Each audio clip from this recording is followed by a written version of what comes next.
letters I've written, never meaning to send. Beauty I'd always miss with these eyes before. Just what the truth is, I can't say anymore, 'cause I love you. Yes, I love you.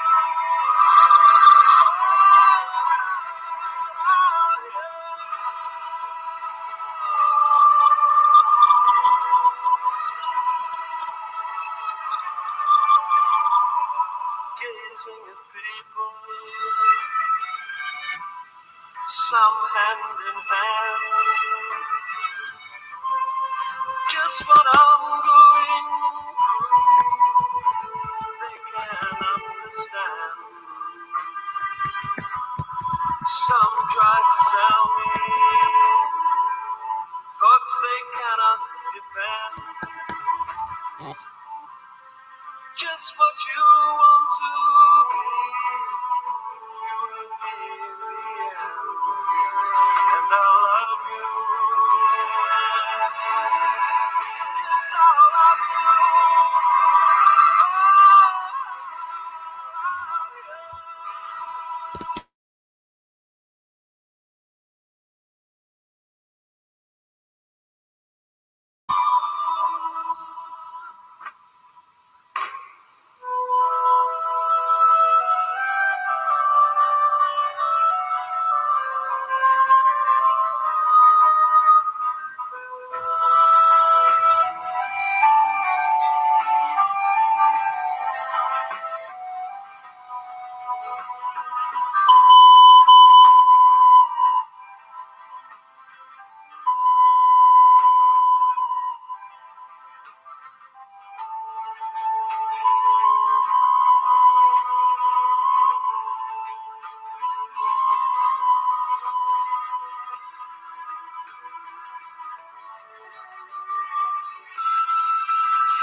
Nights in white satin, never reaching the end. Letters I've written, never meaning to send. Beauty I've always missed with these eyes before. Just what the truth is, I can't say anymore, 'cause I love you. Yes, I love you.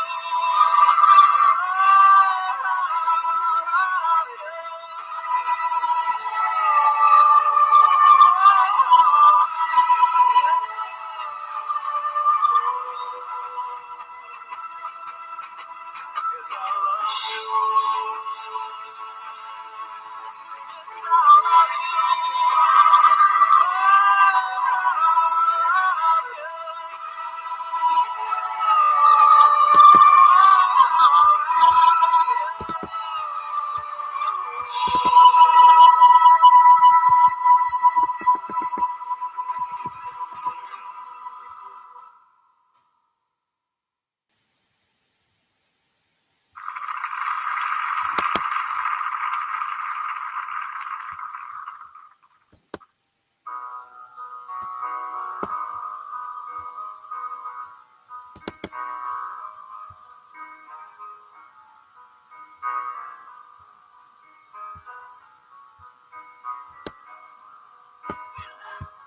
There was a secret chord David played that pleased the Lord.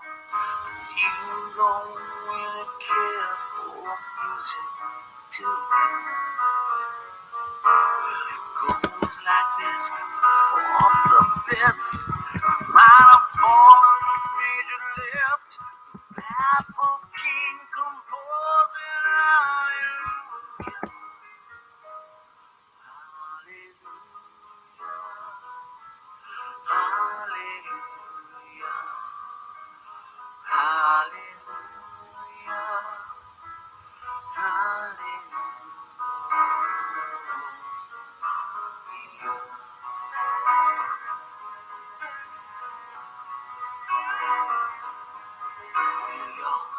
the strong but you needed proof. You saw her bathing on the roof, her beauty in the moonlight overthrew you. And she tied you to her kitchen chair. She broke your throat and she cut your hair. And from the lips she drew a hallelujah. Hallelujah. Hallelujah. Hallelujah.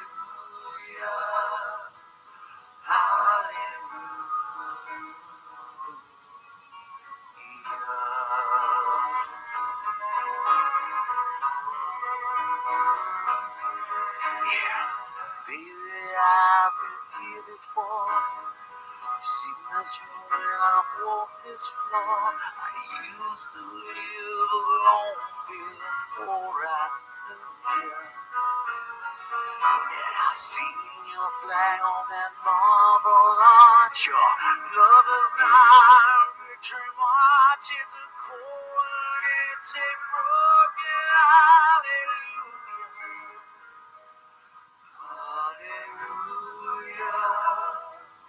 Hallelujah. Hallelujah. Hallelujah.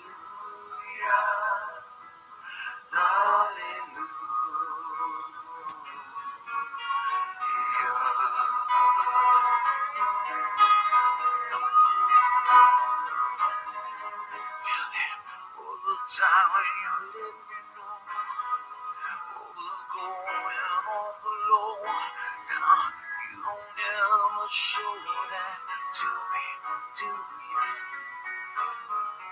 But remember where I moved and you and the holy dove was moving too. And every breath we drew was hallelujah. Hallelujah. Hallelujah. Hallelujah.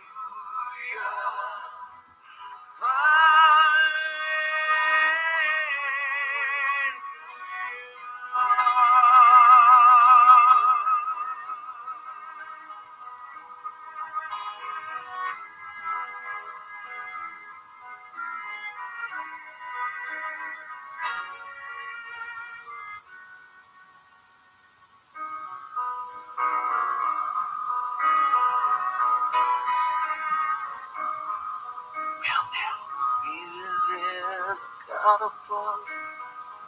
All I've ever learned from love was how to shoot somebody who had treated you.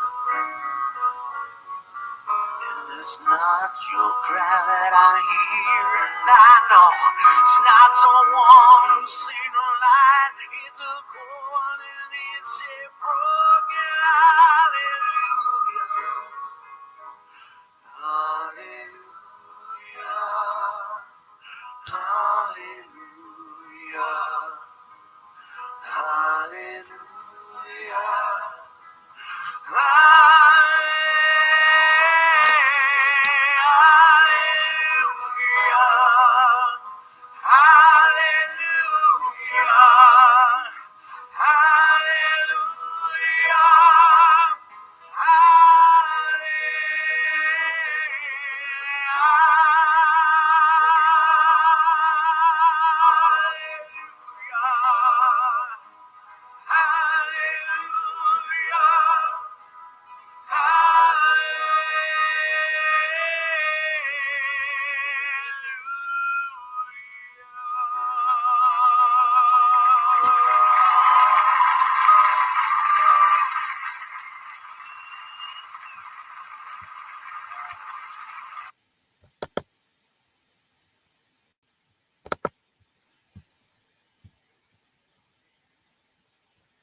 Got to be has something new.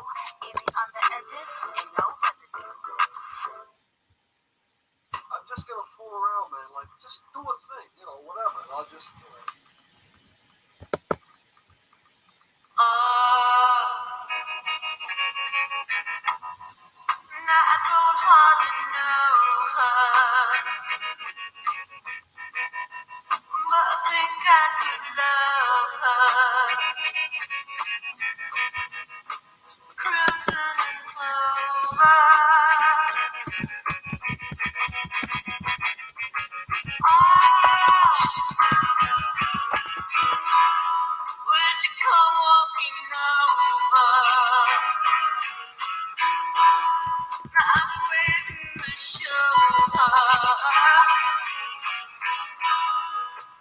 crimson and clover,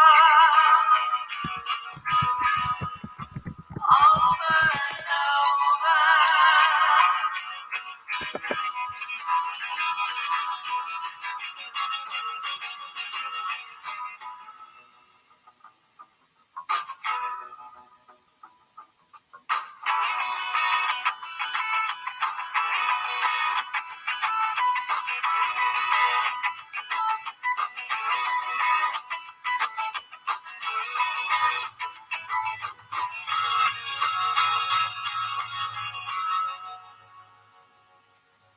Yeah, my mind's such a sweet thing. All through everything. What a beautiful feeling. Crimson and clover. Over and over.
Hey guys, how's everyone doing? I wanted to hop on the holiday weekend to say happy Easter to everyone. And you know what? Think about how many years we've been doing this. It's almost 5 years that we've been celebrating holidays together. Oh my goodness. It's amazing how fast that time has gone by.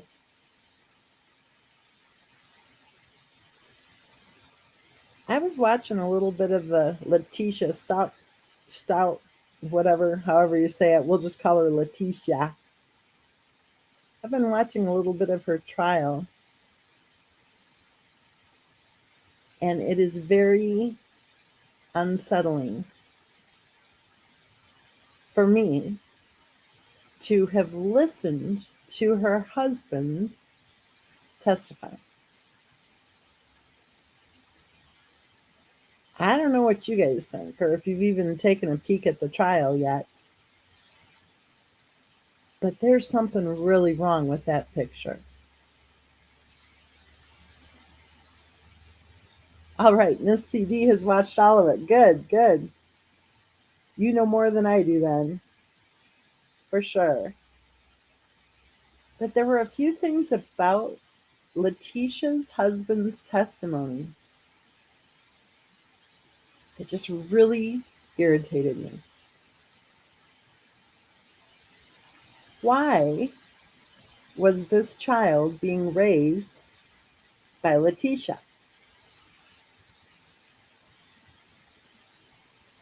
Why? He had a mother and he had a father. So why was he being raised by Letechia? And why didn't Letechia get the help that she seemed to have clearly needed? The husband testified that his mother, was a nurse.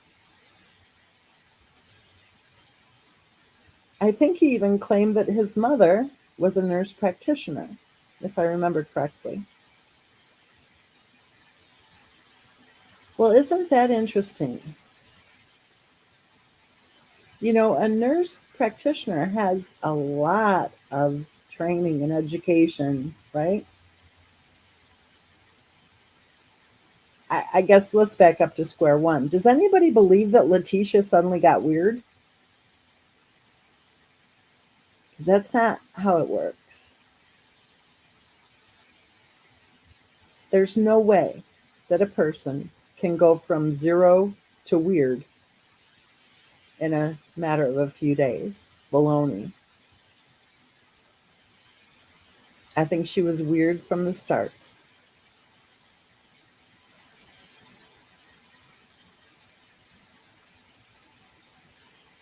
And I just don't understand why Letechia was the one person raising the child. Why?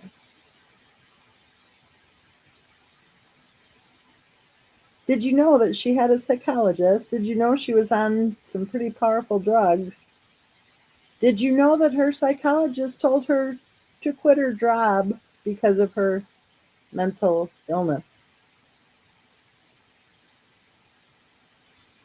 Did you know that her husband drove her to the appointment? When you find out those little details, it's kind of like, huh, really? Then why was she the person raising the children?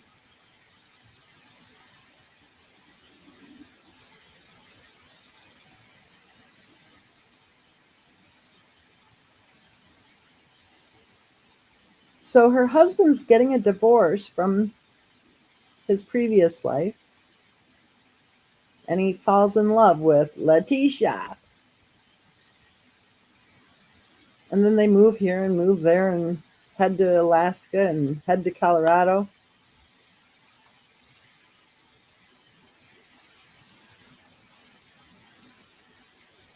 Was he Miss CD? Was he really? Or was he not home? I thought it was interesting when he was questioned on the stand by the defense lawyer. He presented a Mother's Day card that Gannon had made for Letechia. And Gannon's father denied knowing about the card. He minimized it somehow. I can't remember exactly, but I think he said something like, well, yeah, that's what she said, that it was from Gannon. Okay. And then the defense lawyer said, well, is that your son's handwriting? And he said he didn't know. He didn't know. He didn't know his son's handwriting. At one point, he said he didn't know when the last time was that he spoke to his son.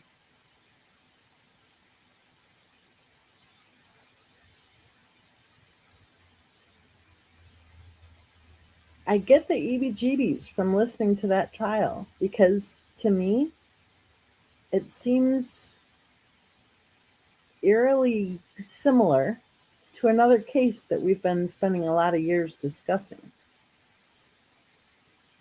And there was a weird thing in one of those audio clips where Letechia was talking to her husband on the phone,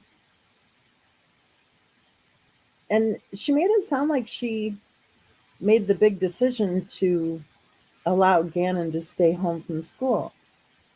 And the way it sounded was almost like she didn't really have the right to make that decision, but she was going to go ahead and make that decision, right? Was that family under some sort of open case?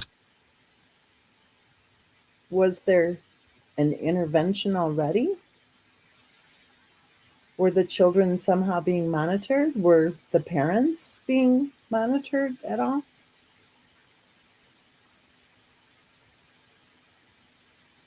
So back to square one, does anyone honestly believe that Letechia just suddenly flipped? I don't think so. And the mother-in-law, the nurse or nurse practitioner mother of the defendant's husband, according to the defense lawyer, told him that she needed help, that Letechia needed help.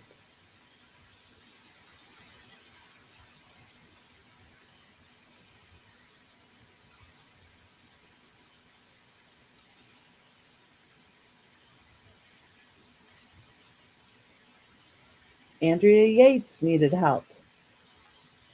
Her doctor said stop having babies. Her mother-in-law would spend time with her while her husband was at work, so she wasn't alone with the children. And then one morning, he had to leave for work before his mother arrived to sit with his wife. I think he had an important meeting or something. I think his mother was only 20 minutes or 30 minutes away before she'd be arriving. And in that little window of time, she drowned all 5 of their children in the bathtub.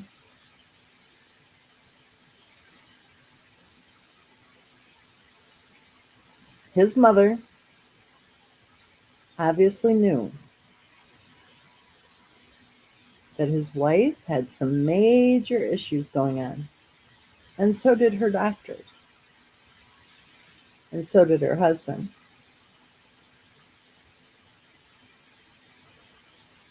Darlie Routier had some strange issues going on. 4 weeks before Devin and Damon Routier were murdered at ages 5 and 6, almost 7,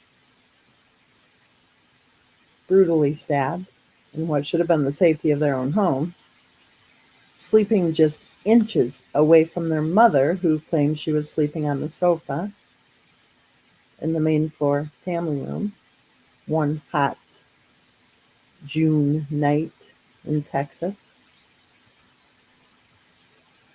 4 weeks before Devin and Damon were brutally murdered, Darlie couldn't get out of bed.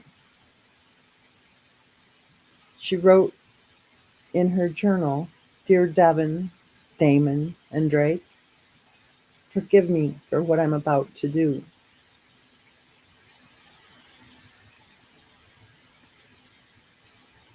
She called Darren, her husband, at work and said, "You need to come home now." It was already late in the afternoon and she still wasn't able to get out of bed.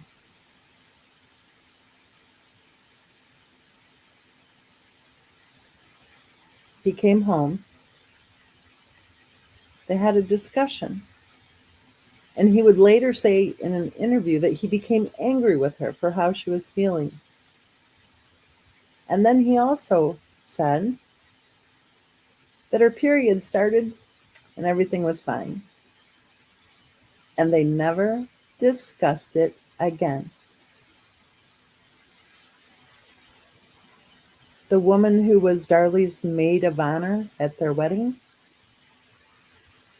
called me and told me plenty. And according to her, Darlie knew she needed help. But she was concerned about getting help because, according to her maid of honor,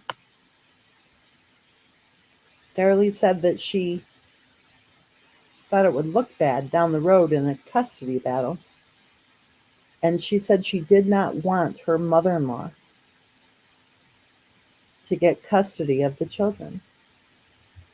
So once again, it kind of looks like the mother-in-law had a clue, right?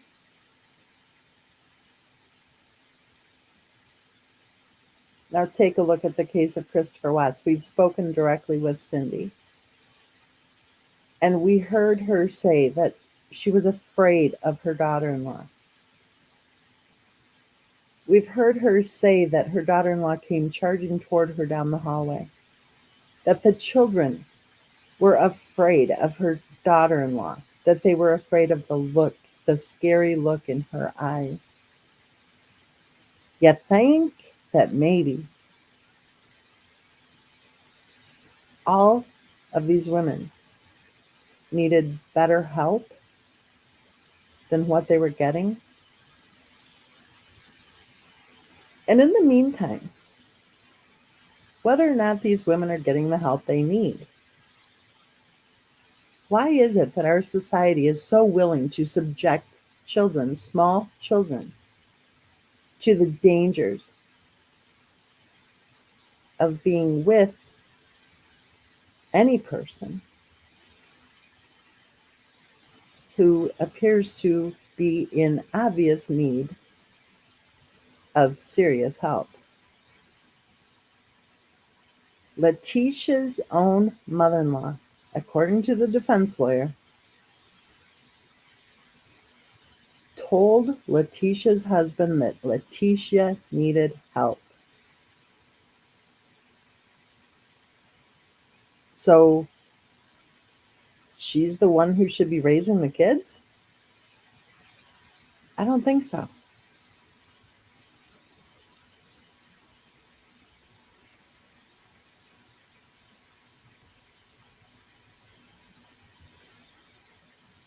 I don't think so. What is wrong with our society that small children are subjected to being under the care and control of nut jobs?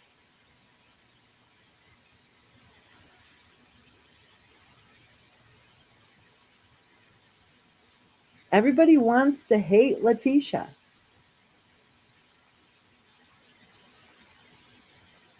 Everybody wants to say, "Oh, what an evil woman."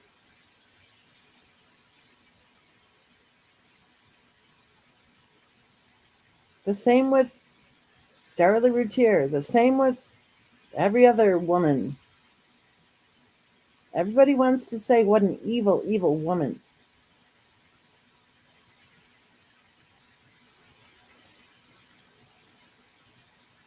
But at what point did these women actually reach out for help and find that help wasn't available?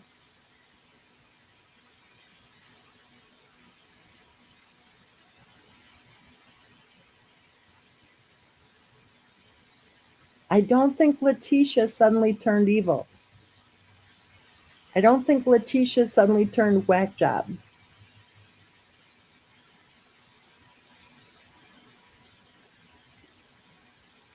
I think that poor child suffered probably from the moment his father met Letechia.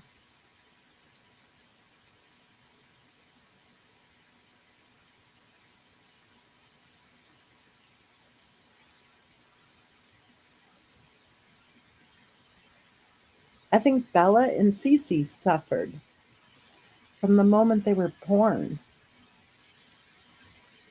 I think poor little Devin and Damon Routier suffered. You know, little Damon rode his bike around in the hot Texas sun all afternoon because he didn't want to go near his mother. And then he begged her best friend, her maid of honor. He whispered to her, "Please take me home." He didn't want to be around his mom. The older one, little Devin, spent the entire day at a friend's house away from his mother. And then he called at dinner time and begged to be able to stay at his friend's house. And she said no. Just as she said no to allowing little Damon to be able to go home with her friend.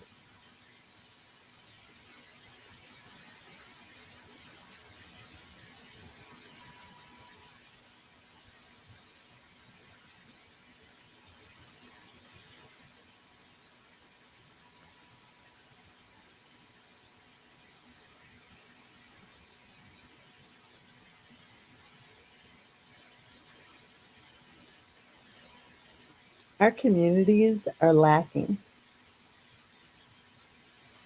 Everybody pretends that they care, but who was really helping that family? And to what extent were they helping? What help was available, if any?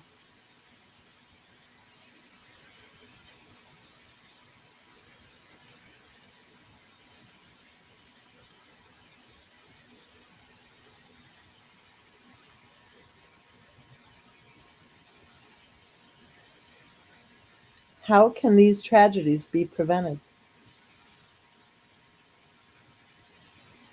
I would say, for starters, that biological parents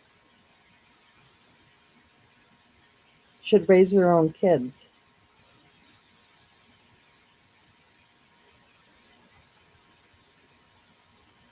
If they can show up to make them, they should certainly be able to show up to raise them. I'm sorry. Sounds maybe harsh, but if they've got the energy and the wherewithal to conceive, then they damn well have the energy and the wherewithal to raise their own children.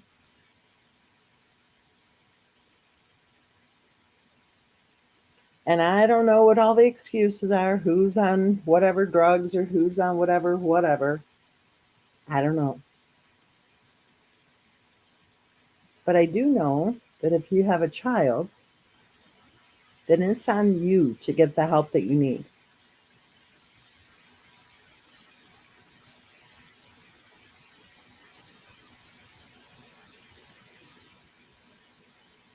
If you listen to that child, to just the testimony of Letecia's husband, it sounds like that little boy had trouble even not messing his pants. And he had stomach troubles. And he was picking his skin. How many symptoms of abuse does society need to see before they make sure a child is safe?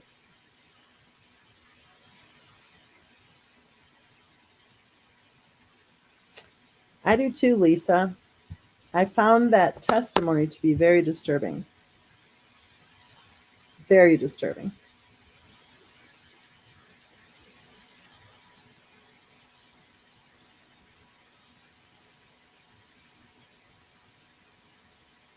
How many years was he abused? Children don't just start picking at their skin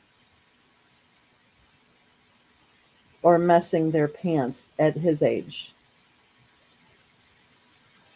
How many years of his life was he living in fear?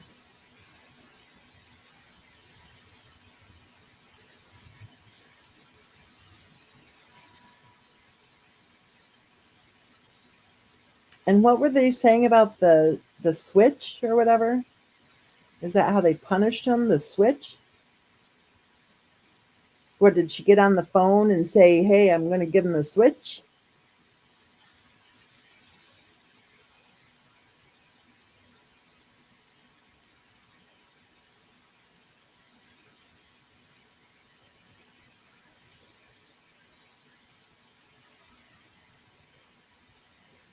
She had how many highfalutin degrees in education? And she thought it was a good idea to use a switch?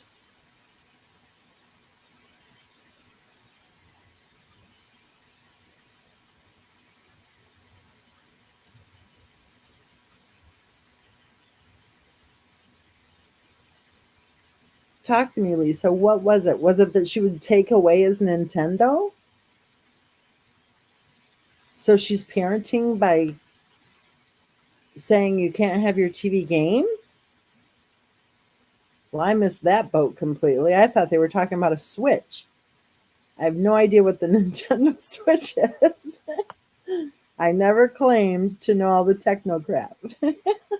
So she would take away his Nintendo, what, if he messed his pants or what?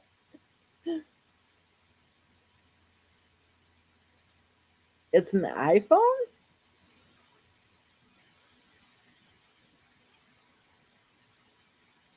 Okay, I'm lost, you guys. I'm lost. I just felt it seemed so sad that he didn't know his son's handwriting. And he didn't know when he spoke with him last.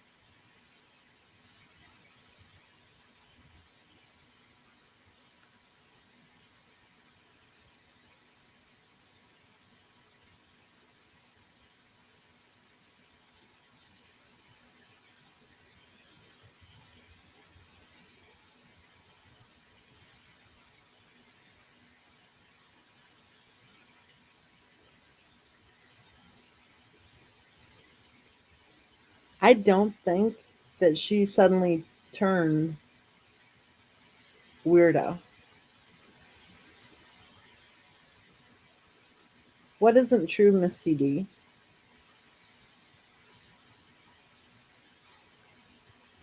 That he didn't know his son's handwriting and he didn't know when he spoke with him last?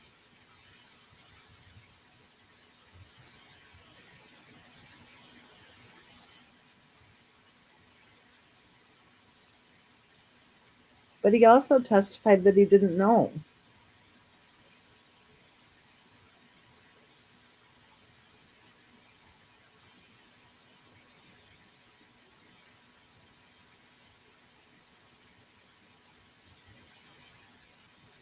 Was he just telling Letechia he didn't know when he spoke to him last?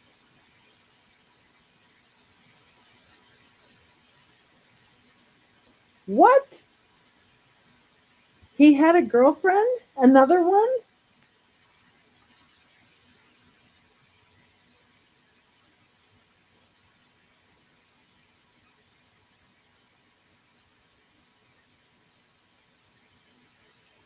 Well, if he testified to that, then why did he say he didn't know when he spoke to him last?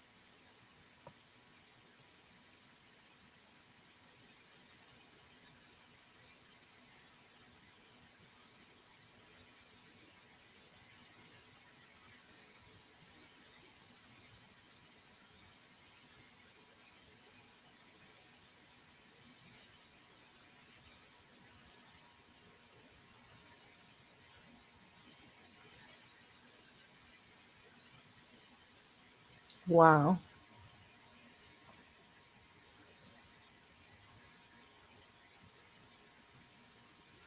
Well, what did I hear, Miss CD? Was it just him saying it to Letechia? That he didn't know when he spoke to him last?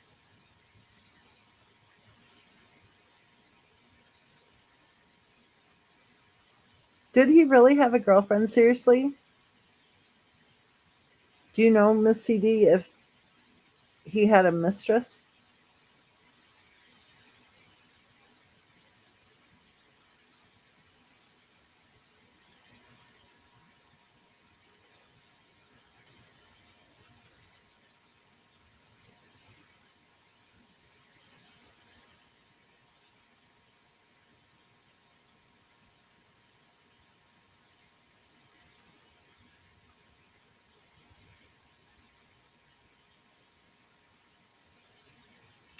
So his mistress had a baby?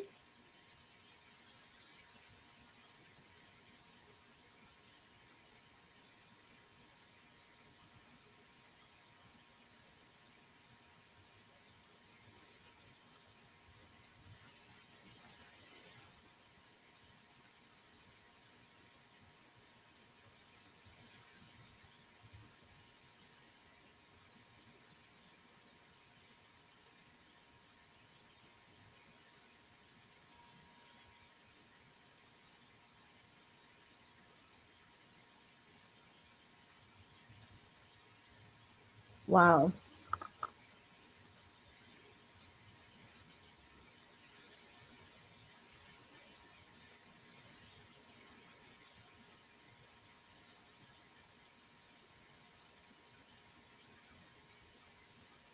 Do you guys want to listen to the part of the testimony where he was talking with her on the phone? I don't know if we can hear it very well, but I can try if you want. We'll see if we can hear it.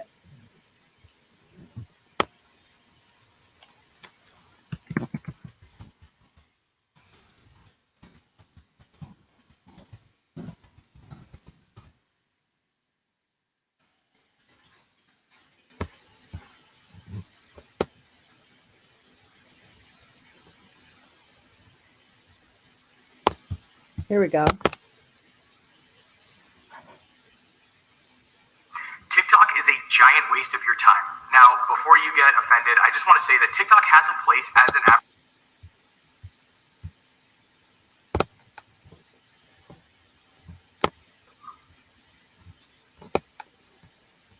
Part of the track record of this particular defendant. That's not a bad act. That's mental condition evidence that they have put in play by claiming NGRI. I tend to agree with the prosecution here. I've read I have read all of the psychological examinations, the competency and the sanity exam. Eating joints are here in Colorado Springs, and we'll see you back at about 1:15. All right.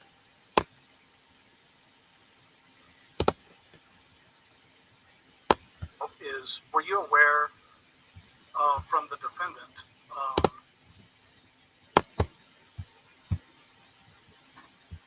Okay, you guys can tell me if you can hear this or not. We'll see. Hopefully it works.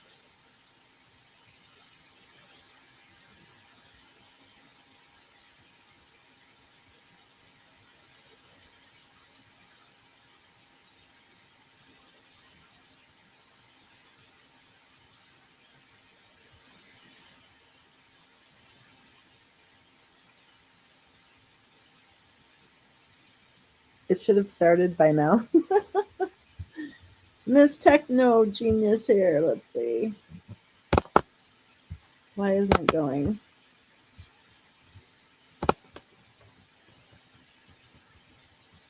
Here we go. I don't remember. I don't know if frustration's right where I don't remember previously already in this general time frame. Okay. So based on context, you were able to determine that, at least from the defendant's phone, is a text saying that Gannon is bleeding out of his blood. Yes. Had that ever occurred before?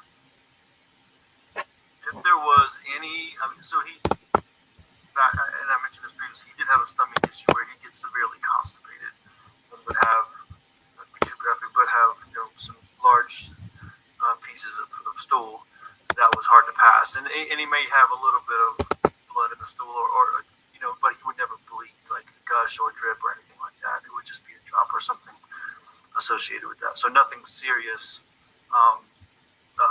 like this. Okay. Can you find a text?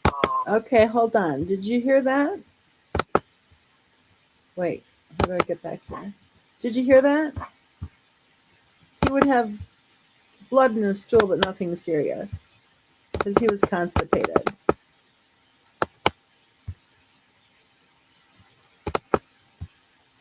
But, it would just be a drop.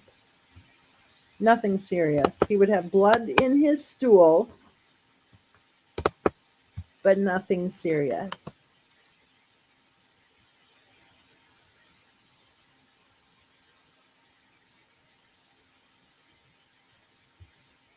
You guys okay with that?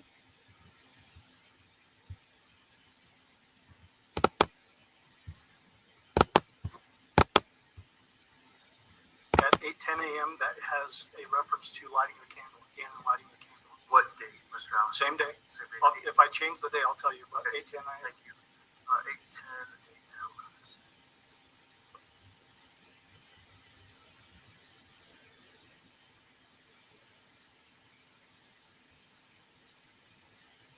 Don't see 8:10 a.m. about the candle. Well, do you generally remember getting a text from the defendant's phone referencing that Gannon lit a candle because because of the alpha group? Yes, I remember that. Was that odd to you that purportedly Gannon would light a candle? Yeah, I don't remember him ever playing or lighting candles on his own accord. If he was directed. Hey, Star Mama. Can you hear This me? is Lisa. Oh, hey, Lisa. I thought you were Star Mama. No, I've been looking forward to this live because How boy, are you? I haven't I'm talked good. to you in a long time. I know I'm doing good. I'm doing good. Good. I've been staying, just watching court stuff and staying away from drama. Blech. Yeah. Yeah, same here. The stress isn't worth it, right? No, it's terrible. I just stopped watching everybody. I just canceled everybody except for you. Yeah, And I'm the same way. I used to check each morning, who's putting up videos, whatever. And now nope, I just don't even care. no, I'm only subscribed to news channels and serious true crime, which there isn't really any serious true crime There isn't. independent people. But There isn't. There I saw used you to were be. doing a live for this. I was like, oh, I got to watch this because I have a problem with Al. I'm sorry. And Yes, people I do too. have been getting on me because I said in one comment, I said, do not make this man out to be a saint because they're all poor Al, poor Al. No, I don't think so. If you ask me. I don't think so. When I just asked the question, why was Letechia raising the kids? Because he was busy getting it elsewhere. And he wasn't he always on deployment? Yeah. I mean, there comes a point of, okay, I don't want to sound like I'm Miss Perfect or anything, but when my kids were young, I actually wanted to go to the academy. I actually wanted to become a trooper, but I stayed a dispatcher because I had children who needed me to come home at night. Mm-hmm. I don't get these parents. I don't mean to take away from like any kind of a blended family, but I'm Right. sorry. If you are No. going to be doinking, then raise your kids. Yep. And same with Landon too. I'm sorry, but and you cannot tell me that Al did not know that Letechia had problems. Well, all you have to do is look at her. Her eyes are black. Her eyes are like she has no soul. She's nuts. Yeah. She was signing those emails to the vice principal or whatever, Dr. Stauch. Are you kidding me? And they still hired her. I mean, they didn't check any of they checked her references. One of them went to a Eugene Stauch when they looked up her, and the other phone number that she had for a Connie Hurley or something went to Gannon Stauch's phone number. So she was a total flake going in the door and they still hired her. They still hired her. I mean, she's everything I hear out of her mouth, the woman's nuts. Yeah. Yeah, I saw a headline the other day that he said that she wanted to be one of the Kardashians, yeah, she wanted to live. Oh. But you can listen to the audio when he's wired for sound or whatever, and Yeah, he's like Tisha, and I just think you just get a really good idea how the two of them spoke to each other. Oh yeah, and the fact that if you listen to, I think yesterday they were playing some police body cams, and when they were asking about whether Gannon did this or Gannon did that, she's like, well, I can't do anything. Al has to approve it. Al has to say this, that, or the other thing. That was the weird thing about the permission thing. She said something like, well, I decided to go ahead and just make the decision myself. Well, what did she need permission? I wonder if she got a paycheck. Well, that was the other thing I had put in the chat just now. You should read aloud her Google searches. She was so resentful, and I don't blame her for being resentful. I blame her for murdering a child, yes, but I don't blame her for being resentful of her husband. Right, and when she met him, he didn't have custody of the kids. He saw them every other weekend, and he said sometimes on Wednesday evenings. Yep. So when she was dating him, he didn't have custody at all, and then all of a sudden, got to get custody, right? Well, all three of them, Landon, his first wife, the mother of Gannon, and Lena, Landon and Al and Letechia were all on a softball team together. What? And he was cheating on Landon with Letechia. I didn't know that the previous wife was on the same softball team. I'm going by memory, but I have a pretty good memory, like for stuff like this. So if I'm wrong, somebody correct me. But so then he left Landon for Letechia, and I think they were in South Carolina. Then he was gonna, wanted to move to Alaska, and she didn't want to do that. And then she went up there with Landon she was in a relationship that had domestic violence in it, and I think she had some surgery and maybe was having problems with pain pills. I think she had a bad pregnancy too or something. And so that's when Al took custody of the two kids, but basically had Letechia was raising them because he wasn't there. Well, he went for custody. It wasn't just where the co-parents decided that while mom was going through a time that he would have the kids for a little bit. Oh, really? Okay. He went for custody because the reason I say that is because that defense lawyer was ready when he cross-examined him. Mm-hmm. When he said, about the different accusations that he made against his previous wife. Mm-hmm. And he said yes right away. There were concerns about what conditions they were living in. Right. Yeah. It was all a mess. It really was. And there's plenty of photos, which is really sad. There's a photo, I think, of maybe Letechia and Gannon and Lena, and you could tell like Gannon's like trying to squeeze into between, and you could tell Letitia's like squeezing him out. I mean, you could tell she had huge resentment towards Gannon for whatever reason. Well, do you think it's weird though? Just the little clip I just played, the dad is saying on the stand that Gannon had a real problem with constipation, and that he would have blood. He would have blood in his stool, but not much. It would just be a drop. Yeah, well, he was on, and this is from the court testimony, he was on Vyvanse because he had ADHD.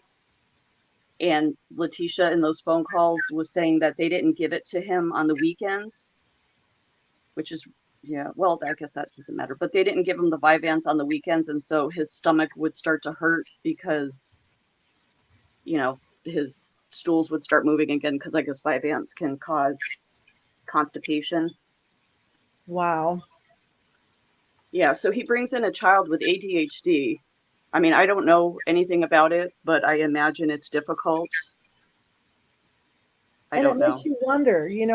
I've heard from parents that their child was diagnosed with ADHD after a teacher filled out a one-page form, and they were told to take it to the pediatrician, and the pediatrician looked at the one-page form from a teacher.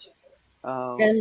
And then they would go ahead and put them on some medicine. It's like, when did teachers become, medical professionals? Right. Just because they're not paying attention or something. I don't know. And what's that? The express lane for the pharmaceuticals? So I don't know myself. I don't know that many times really where parents said they had ADD or ADHD, but those that I do know, that I remember from many years ago, because back in the 80s and 90s, ADD and ADHD was big time. Mm-hmm. Big time. Like, it makes me wonder how any of us made it through back in the 60s and 70s, without pills, right? Mm-hmm. Well, a lot of people became drug addicts, I think, or alcoholics, self-medicating. No, I mean kids in school. How did we ever learn anything? Right. Then all of a sudden it was, a bunch of, I think it was the fad. I think that the pharmaceuticals created a drug and they needed to have a market for it. But anytime that a parent has shared with me that their child was diagnosed with ADD or ADHD, I always would wonder about their nutrition, because too often the child would be very familiar with Pop-Tarts. Yes, or soda. Exactly. Or Kool-Aid. 2 cups of sugar. And I don't want to sound harsh about parents, because I know some parents honestly try really hard and do a good job and whatever, and their kid still has whatever behavioral issue. But I've seen some pretty crappy parents who put their kids on pills for ADD and ADHD. Yep. If your kid can't sit still and take direction and do what they're told and focus and whatever, don't give them Pop-Tarts. Don't give them Pop-Tarts for breakfast. Yep. Okay, feed them food, protein. And if you tell them to do something, then expect them to do it. Yep. Because so many times I think the 2 and 3 and 4 and 5-year-olds are allowed to run the families. Yep. They don't know the word no. They don't know healthy boundaries. And then they get to school and they have no clue how to just do their work. Mm-hmm. So if you have a child who loved his mother dearly, who wanted to be with his mother, and who is with a psycho stepmother, yep, with a temper probably, right? Yep. And whatever, like you say, resentment, he's going to be acting out. Yep. Why didn't anyone notice that? Why didn't anyone say something? Why didn't anyone do anything to help him? And the people who were licensed by God to be the 2 people to give a shit the most didn't, were his own parents. And it sounds like his grandmother, his paternal grandmother, actually was hands-on and trying to help. But she said to her own son, she needs help. Right? I know. But yeah, and I hate that they're going for that dissociative identity disorder as her claim for insanity, because that's a very, very misunderstood diagnosis. And like any other mental health diagnosis, there's a spectrum of, it's not like Sybil, which of course was debunked, but they would say, he said to Al, was this indicative of Letecia's personality? Did another person seem to be talking to you? Stuff like that. That's really not even how it works. The when another part of somebody takes over, it's very, very subtle. And I agree with you. I think it's very sad because too often I think the lawyers, it's like police officers about the law. They know just enough to not even really know what they don't know. Yeah. And so Shoot, even psychiatrists don't even know. There's half the psychiatry doesn't believe in dissociative identity and others do. I mean, it's a very... I mean, I'm not saying that they're not trying hard, they're not intelligent. It's just like police officers who try to recite the law and they don't understand it. It's not that they're lazy or stupid or whatever. It's just not their area. And when you have a prosecutor or a defense lawyer who's trying to explain or trying to ask these questions as if that's going to make sense, you're right. There's so many different levels and so many different layers that they're really not doing it justice at all. Right. And even when the cop said something about fight or flight, when, he asked Leticia for the phone, I'm like, well, that right there, fight or flight is a trauma response. So what are you talking about? When he's like, well, she had to decide in that moment whether she was going to fight or flight, and she chose flight. And I'm like, no, fight or flight is a trauma response. Well, with no mention of freeze, which is probably her trauma response being married to him. Yeah, I don't know. I wish I could.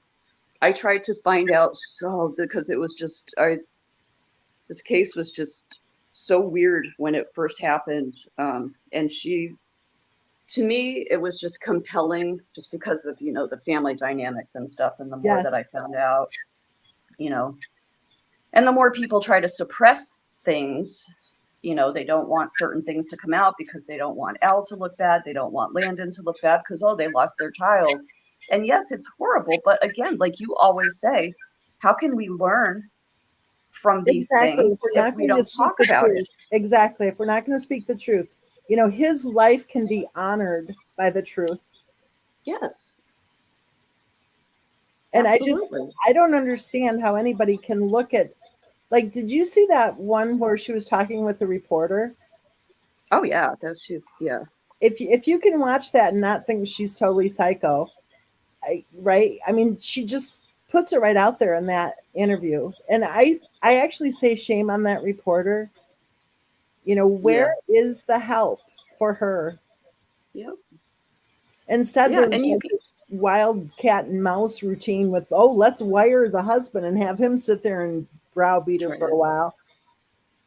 Yeah. I mean, and all that crying, whether it was because she felt guilty or she knew she lost everything or she went overboard. I mean, I don't even think it was a case of losing her. I mean, my God, I didn't know that he had been stabbed 18 times. I did not know that till this all started.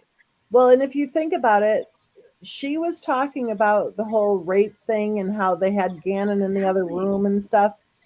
Yes. She had like all these different stories, right? Right. With those voices and with those tones of voices, like you said, it can be subtle at times. She was not just sitting there trying to make something up. She was actually telling a story of whatever was in her brain. She was reliving something. I'll tell you what happened to her. The only stuff that I know that happened to her was that she was taken away from her mother because the boyfriend did molest her, and she was given to the grandparents, and her grandparents raised her. Yeah. No way. So she has sexual trauma, childhood sexual trauma. And so did Darla Routier, according to Darla Routier when she testified. And this is alleged. Okay, this part isn't alleged. Al Stauch's father is a registered sex offender. And the defense lawyer brought up the point about Letechia and her husband bonding about the issues of that sort of trauma. And in they their swept youth. that under the carpet They real totally quick brushed over it. because, yeah, Absolutely brushed over it. Because Al was a minor, it was opined, I guess, that Al was the The possible yeah, I can't think of the word. I don't want to say object. He was the target of his father's okay, now sexual I'm just getting the deviance. creeps, Lisa. Huh? Now I'm just getting the creeps because I'm telling you, girl. that first few seconds of that clip we just listened to, oh well, yeah, he had blood, but just a drop. Yeah. Oh, If that's not any concerning. if any Yeah. one of my children ever had a drop of blood, I'd be in the emergency room with them. Coming out of their rectum, yeah. I mean, that's Yeah. bizarre. I would be My- in the emergency room with them.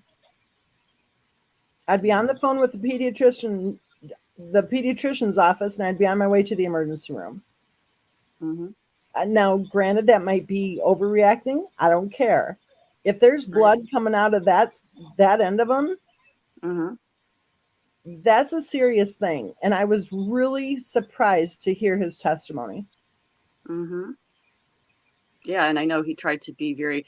I was flipping through another channel, and they said, "Oh, good for Al. He was demonstrating his boundaries." Because he would say things like, well, to the defense, like, well, I'm not comfortable answering what Letechia was thinking. And I'm like, he wasn't Yes. demonstrating his boundaries. They told him. The judge has said that over and over to a bunch of the witnesses. You can't testify to what somebody else is thinking. Yep. So I hate the way people misconstrue certain things, and like I said, I mean, just making Al to be some sort of saint is just not a good idea. No, I feel bad for him, absolutely, because this should not have happened. But again, to me, you can't tell me that there were no signs that that woman was nuts, because she was nuts beforehand. exactly. That's exactly my point too. Is she didn't all of a sudden turn weird?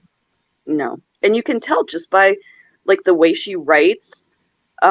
She's very like disjointed with her thoughts. Oh, well, just listening to her talk for 5 seconds, she's like, blah, blah, blah, blah, and then whatever.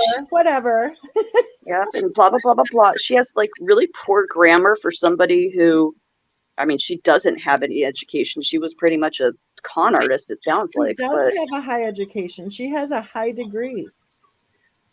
How she ever got it, I don't know. I don't know. She doesn't speak very well. She doesn't. But she's certainly not a doctor. Right. But maybe we've been lied to about her degree too, because the stuff that I've read, I think at least has her master's. Yeah, I don't know. She's always wanted to be an air flight attendant. But if she does have her master's, that should concern everybody. Right, because she couldn't hold a job. I mean, and whether people say, well, she wasn't fired, she quit, it doesn't matter. The stress of a job. That was her husband who said it. The lawyer asked him that, she had trouble holding a job. No, she didn't. Right. She had eight jobs in 2 years. Well, but she chose to leave. It doesn't matter. The stress of a job she couldn't handle. That's why she would leave. I mean, and I'm only coming from a place of having mental health issues. So, well, it's a thing too. Like if you have minor children with you and you're acting wackadoodle every other day, right. Mm-hmm. That's where the focus, I think, needs to be, is like get whatever help. And I don't mean you personally, but there is help available. If you're not getting the help you need, keep trying, keep looking, keep doing what you need. And sometimes you don't know, but you can't be, have two minors put in your care. Exactly. And then having dear old dad go off and live his best life and have mom busy with her honey. Well, she's the one raising kids when she isn't even equipped to raise herself. No, I know. Yep. I think that issue of sexual abuse as a child is huge in this case. And I think that the defense would be very smart to delve into it big time. Yep. But I think she's 39. And from what I was told, because I have that in my childhood, and from what I was told is that I remember I met a friend psychiatrist, like it was like a friend's mother, and she was not a psychiatrist, she was a therapist, but she said, when I was telling her about stuff that happened, and she said, oh, were you 38 when this started happening? And I was like, yeah, how'd you know? And Oh my she's like, goodness. she says that's when it starts happening, when it starts, like when you like hold something in for so long, like it can't stay in, you know, it starts seeping out through your relationships, through your job, through Well, Darla Routier was 26 or 27. And mhm. my theory has been from the start that psychotic episode occurred When because she of the was in sexual a abuse when she was little. Yep. right, when she was in a flashback. Yep. Yeah, and yeah, people don't give childhood sexual abuse enough. People They don't want to just talk sweep it about under it. the rug. They sweep it under the rug. They do, because you know why? Because it happens. Since I started, you know, after 38 years old, and I was, you know, having huge problems. I learned so much about it, and in the meantime, when I was like studying it and listening to things and reading things, I just found out just how pervasive it is. You know, you always think, oh, I was the only one, so you're trying to hide it. You're threatened to hide Oh it. my goodness, no, it's going on all over. And it's going on in communities that you would never guess it. You know, Oh I yeah. met a woman today who has worked over 30, I think she said 37 years. I'm not sure. She's actually younger than me. And I think did she say 32 or 37? I can't remember, but she has worked for decades helping young girls who have been trafficked. Mm-hmm. That's her full time. Yeah. And she's a supervisor. She said she has like 30 some people under her, Mm-hmm. and they counsel these girls who have been trafficked. And the community she works in is one of the most religious, clean cut, Oh yeah. A righteous. lot of that stuff is done under the guise of religion. Exactly right. That's what I was It's going to all. say. It's It's usually people happening. in authority. It's usually people that parents trust, or Yep. people in authority. It's like, look, coaches, teachers, And pastors, the and church, they go into those roles for that specific reason, to have access to children. exactly, the church youth group leaders, Yep, the in the church is big time, big yep, time. yep. And if it's not them, it's the parents themselves. And the parents are allowing it. You know, I went to a church with a friend of mine who had invited me, and I just got that vibe, right? Mm-hmm. And sure enough, we had ridden together, and she's like, "So what'd you think of it?" You know, and I said, "I get kind of this icky vibe." I felt kind of bad telling her, and I said, "Yeah, I just get this vibe. I don't know." And she was really shocked at what I said, because evidently it had just come out that the minister's own children had just gone step forward that their own grandfather was molesting them. It's yeah, it's crazy how much it happens, but it's crazy because we push it. You know, there's so many reasons that we don't face it. A lot of them are, you know, fear. Um, you know, whether, you know, I remember when I was going through therapy, you know, my therapist was like, we've been seeing each other, you know, for 10 years. You should trust me. And I felt like saying, but I couldn't. But you don't understand, people, the people who do it threaten you. You know, I'll Well, hurt you if you tell when a anybody. So person it's always in your head. Like, I can't tell anybody. when a person you trust violates you, Yes. it is so much more traumatic. And I'm not trying to take away from anyone's trauma if they get stranger raped in a dark alley, but Yeah. if you get Just, it's a stranger different, but if you yeah, get stranger raped in a dark alley, your chances of getting over it a hell of a lot sooner are greater than if it's a trusted family member or a trusted friend or a right, trusted church leader. right. And I think that was part of my thing, was because, and especially if it happens, you know, if there's pervasive abuse before the age of 5, when your brain is becoming, you know, I mean, my therapist had described it, you know, like a CD, you know, it's got grooves in it, and that's what it's learning. And it's hard to Well, undo And those grooves. You're talking about the Freudian years too, you know. Yep. The Freudian years are when babies are supposed to learn that their voice matters, and that when they're hungry they'll be fed, and that they're Yes. surrounded by love, and that the universe revolves around them. Yep. Okay. No, it and sexual abuse or any kind of abuse, neglect, physical, destroys your self-esteem, your sense of self, any trust that you might develop. I mean, if your own family is doing something to you, you have no sense of trust in the world, period. Well, I've heard it said, and this was back in my undergrad, because I have my undergrad in psychology, Mm-hmm. and I've heard it said, and I can't remember because I went to a super liberal school and a super conservative school. I Mm-hmm. can't remember which school it was set at, because the liberal school was more conservative than I expected. The conservatives Right. more liberal than I expected.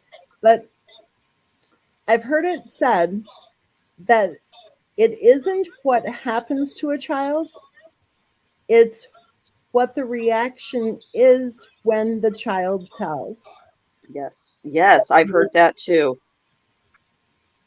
So if, Yep. if a child is harmed and they say, "Mommy, I was harmed," and mommy says, "Oh, no, you weren't," Yep, or that is more just, damaging to the child than the harm that was caused. which is a great segue into the fact that Lena had told somebody that Letechia was either hurting just Gannon or both of them. And Aww. Al forced her to apologize to Letechia. There you go. Yep. And I had There been you meaning to go. bring that up too. So And yeah. you know what? That is so disgusting to me. That is so Mhm. disgusting to me. You have a little girl saying Yep. that Big Brother's getting hurt, and nobody follows through. Yep.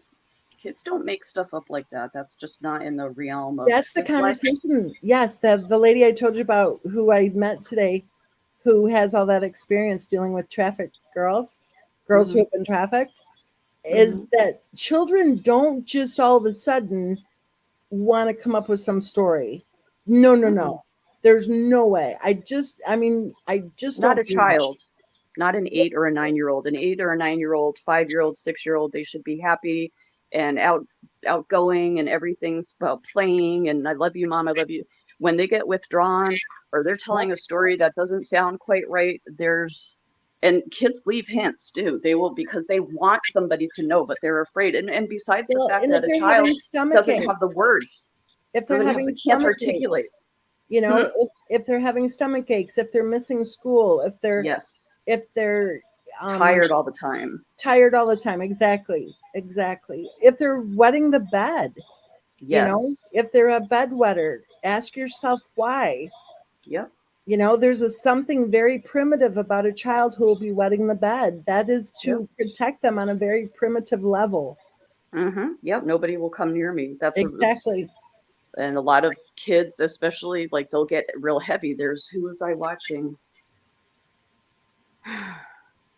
That had been, I know. Yeah, I was watching a documentary and the two As kids like a went. fortress so that nobody will come near them.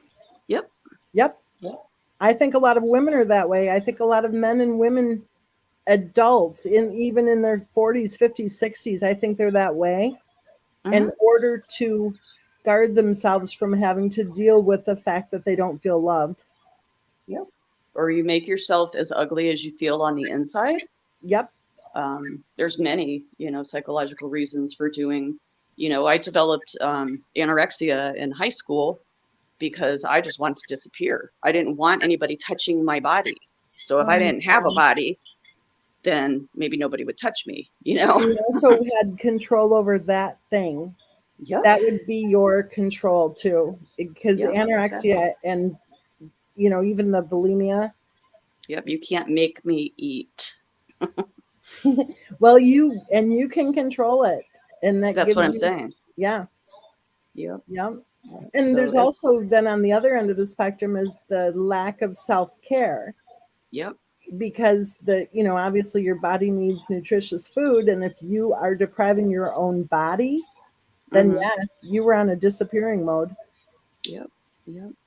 But there's lots of stuff that can be unfolded or uncovered I think, in this story. I remember, and I found the channel because I remember there was one channel that really had a ton of information, and there was a interview with one of the neighbors, and I'll send it to you if you want after, and it was very revealing.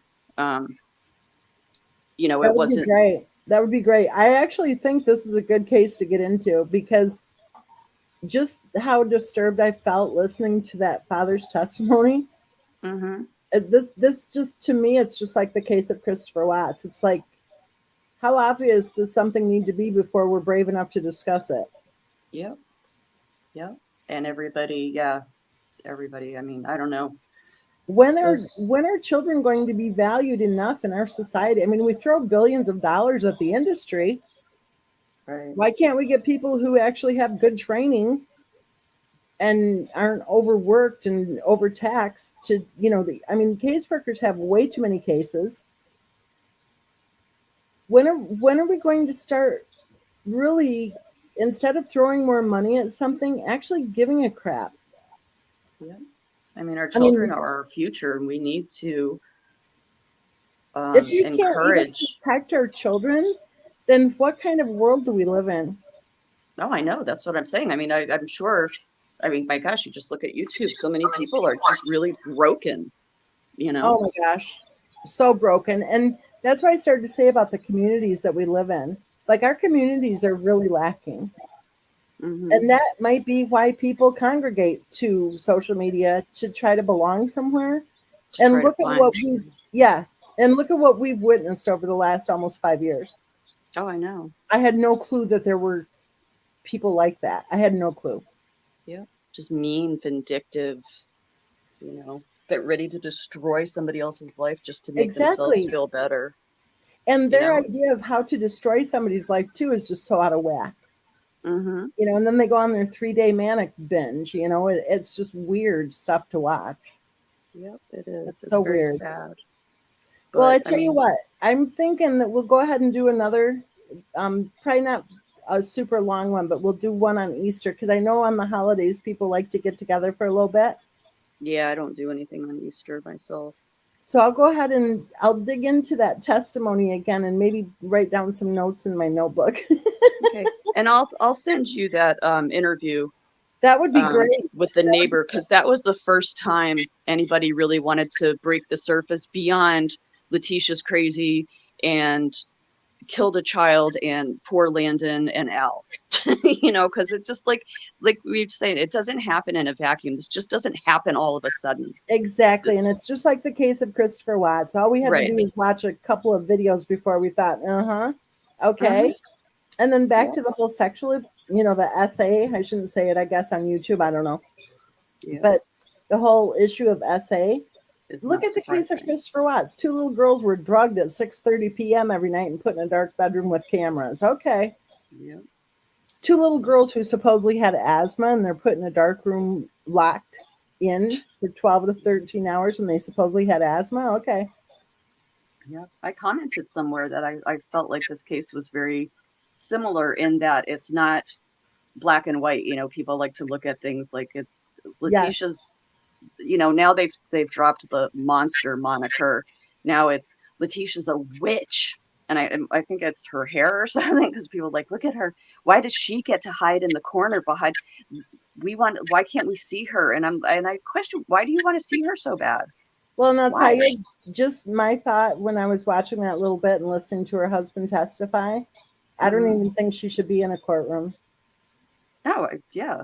I don't even think she should be in a courtroom. I think at the point of the tragedy that she deserved to have experts treating her immediately. Mm-hmm. And I think that's one of the real pitfalls of the criminal justice system is, look at Christopher Watts. He needed a trauma expert. Mm-hmm. Absolutely. Absolutely. Yeah. And I mean, they need to learn from these, people who kill children and, why? What can we do to prevent this? Like what? Exactly. And like that specialist said to you, if it's age 38, they know certain things surface. if it's age 26, 27, they know anxiety begins and stuff like that. Yeah, that's when I started my first antidepressants, was about 26. So Yep. yeah, it That's starts. when it begins, starts to Yeah. surface. If they know these things and people in the profession know these things, then let's have the open dialogue about it and say, okay, how can we ensure that other children can be safer, right? Yeah. It's so hard though, because when the person isn't ready to confront, if I think back to myself, I mean, there was years where I just was not ready. I was scared. Well, your to body con- was protecting yourself, Yeah. or your But, mind, your brain was protecting yourself from having to remember. right. And I think people who are very damaged, either become, and I mean damaged by other people in their childhood, you either become you either become aggressive towards other people or self-destructive, and I happen to be, Well, you're at the a higher risk of self-destructive. being abused again, too. Oh, absolutely. Absolutely. Yeah. You enter into, marriages or And partnerships where you feel unfortunately, comfortable. abusers can, Spot that. yeah, they smell the blood in the water, right? Oh, they do. Yes, they do. And we are so people pleasing, and and part of our, psychology is what if you have I don't know, you marry your father, the point of doing that is like, you want to subconsciously, you want to change the outcome. But of course you're not going to be able to. So you're setting yourself up for failure. Well, change the outcome if there's been trauma, or to basically choose the role model that that's just kind of like, Right. but yes, you're right. Change the outcome if there has been trauma. Yep. And it's really sad because the trauma that a child suffers, and then like I said, the so important thing is, how did the parent react when the child told? Mhm. If they were just ignored, Or or told if to the child didn't even apologize to feel that person. safe, Right. safe enough to tell or whatever, Mhm. or they were scolded, to learn that little girl had to apologize to the abuser, Mhm. that's disgusting. It That is is. so disgusting. That's like, we can do a live chat on that issue alone. That's a soul breaker, right? And it's right up there with say hi Bella, say hi Bella, say hi Yeah. Bella. Why the hell didn't Christopher Watts say shut up? I mean, let's be real. They Yeah. all stood around listening to Cindy Watts. Oh, we were afraid of her. We didn't want to set her off. We didn't want to upset her. We didn't. Why not? Why didn't they put their little chairs in a circle and say, "Look at honey, you're a nutcase, and we're taking the kids"? Yeah. Why? It's generation, I mean, and that's the tough thing about, mental health stuff. It's generational with what has trickled down your line of, parents and grandparents and Well, it's okay if they want to go ahead and pretend that she's normal, Mhm. and they want to pretend that their son married and normal and they have a normal whatever. If they want to pretend that, that's fine. But the moment Bella was born, Mhm. then it changes things, because there's a baby who deserves to be safe. I think you don't ever expect it to end, that's obviously, worst case scenario. I don't think you ever expect something like that to happen. I think maybe because, you get to a point, I forget how Chris was like, what, 33? Yep. And my son is 33 right now. And it's, just the last 2 years I've had to like really back off because he's married. And it's like, he doesn't need me. When he's sick, I want to say, oh, if you need anything, I'll come by. Do you want me to bring you this? Well, he's got a wife now. Right. So you have to really back off, and you have to let them, even if I think my son is hurting, I can't go to his Okay, then rescue. let's think about a different discussion then. How about this? Okay. How about, what is it with the men in our society that they're allowing nutcases to kill the Yeah. children? There You you know what I'm go. saying? Because, like, where's the help for them? Is that where change needs to happen? Do we need to stop pretending that male domestic violence doesn't exist? Do we need to stop pretending that blended families are the thing? Yeah. I think the whole blended family thing got a lot of false publicity. You know, even in the 60s and 70s, it was promoted as the cool thing. Well, look at the Brady's, right? Yeah, exactly. And look at what was going on behind the scenes there. Yeah. You know, it's like I Yeah, think you're right. it's a challenge to younger parents. If you're gonna get pregnant, and not even get pregnant, if you're going to go, I mean, I've heard people say it even in really harsh ways, but if you're gonna make a baby, it's your job to raise the baby. Yep. If you've got to hire daycare, then you damn well better do your best to make damn sure that the daycare center is a safe place for your child. Yep. You know, but Oh yeah. you sure as heck shouldn't be getting married for a babysitter. Yep. Oh, I know. Plus, yeah, they were together. I was surprised they were together 6 years. That's a long time to be. Except she went up to Alaska and hated it and came back and forth Yeah. and here and there. It makes me wonder how many months they were actually together. Yeah, that's true. That'd be an That's interesting true. question to try to find out the answer to, because if he was actually in Alaska for, I don't even know, because I didn't pay that close of attention. I was doing other work while it was playing. But if It was quite a while, I think. yeah, I think so. If it turns out that they were actually only living together half the time, then to me that means Letechia was an unpaid babysitter. Well, that's a good segue into which I'll send you screenshots of her, or I can read them. I think I still have them. Her Google searches, which are very, very bizarre. The way she worded them, it was almost like she was using Google as Kind of like Christopher Watt's wife using Facebook and Google to figure out how to think. no, it was very bizarre. Let me see. I know I took screen. Yes, I do still have them. Good. Okay. What time works for you tomorrow, Lisa? Oh, anytime. Okay. Why don't we plan on doing this? Seriously, because I don't know. This case to me is just like the case of Christopher Watts. Yeah. Do you want to hear these real quick? Sure. And Yeah, give you that'd something be to think great. about? Okay. Okay. These are all Google searches between 125 and 128. Parenting should be 4 people, not 1. I'm overdoing all the work for my stepkids and their mom doesn't help. Mom advice from stepmom. If you aren't involved in your kid's life, you are shitty. My husband's ex-wife does nothing for her kids. I wonder if my husband's ex-wife is sending. Oh, you bleeped out. I can't hear you. I stopped hearing you. I wonder if my husband's ex-wife. I can't hear you, Lisa.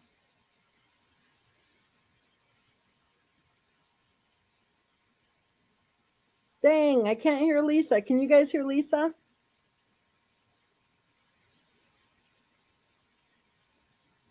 Dang it. Well, those screenshots sound spot on, if you ask me. Spot on. And if she had that kind of resentment going on, I think she should have had that kind of resentment going on. And it sounds like she was trying to scream out for some changes, right?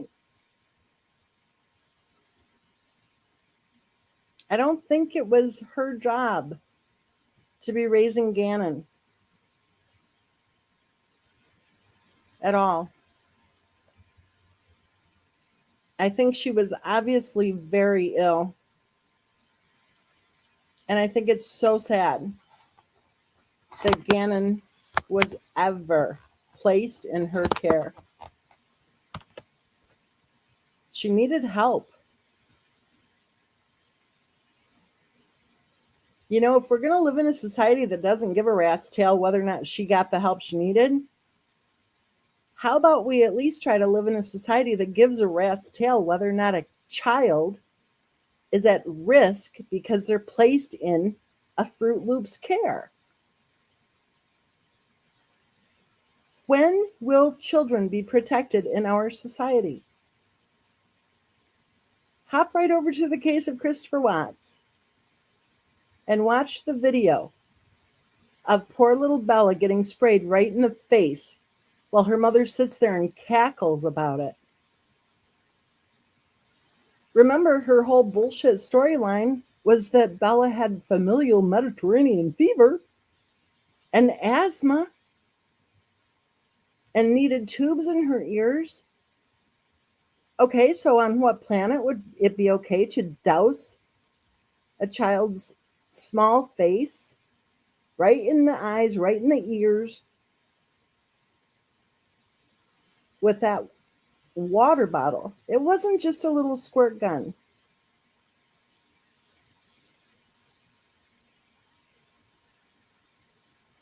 That poor little girl was being abused right in plain sight. When is our society going to start giving a shit about children?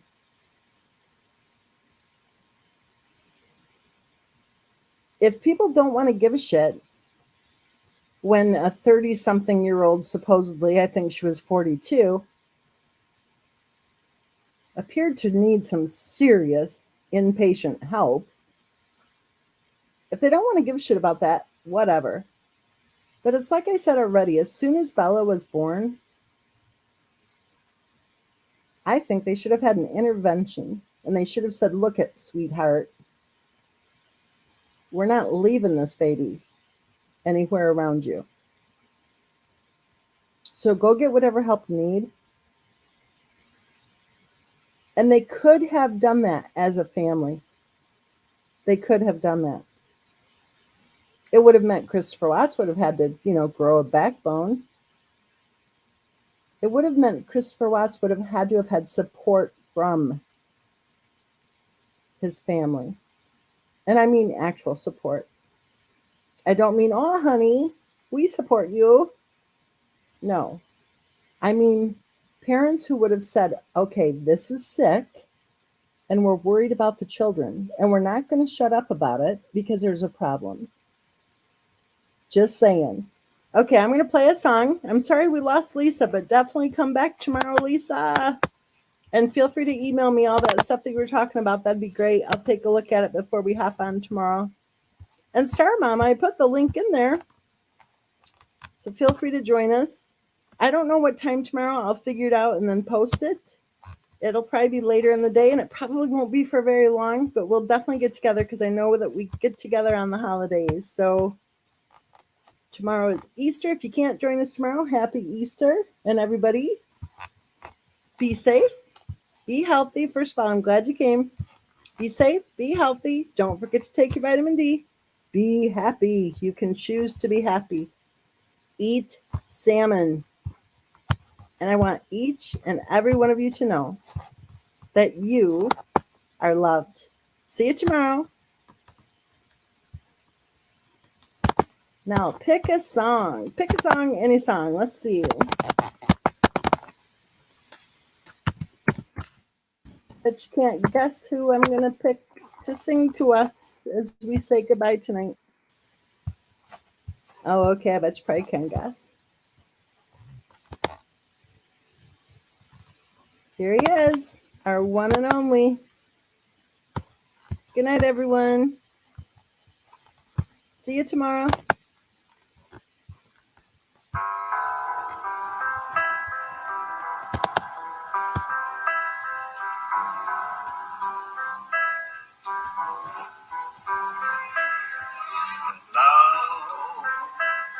The end is near, and so I face the final curtain. My friend, I'll say it clear, I'll state my case, which I'm certain I've lived a life that's full.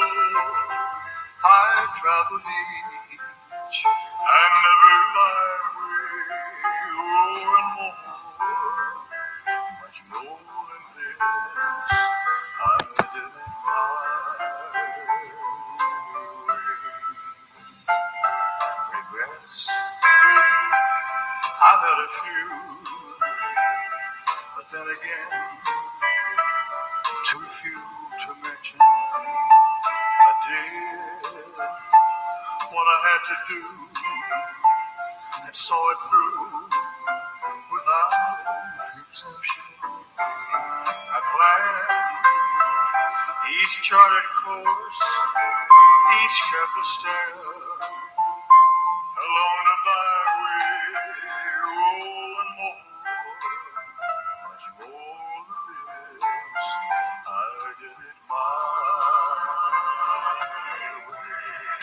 Yes, there were times I'm sure you knew when I bit off more than I could chew.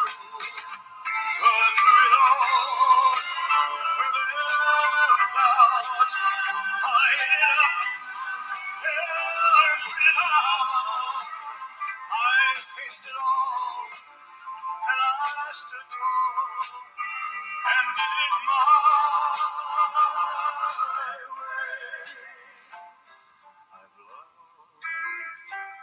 I've laughed and cried, I've had my fill, my share of losing, and now, as tears subside, I find it all so amusing. Think I did all that, and may I say, not in a shy way. Oh no, oh no, not me. I did it my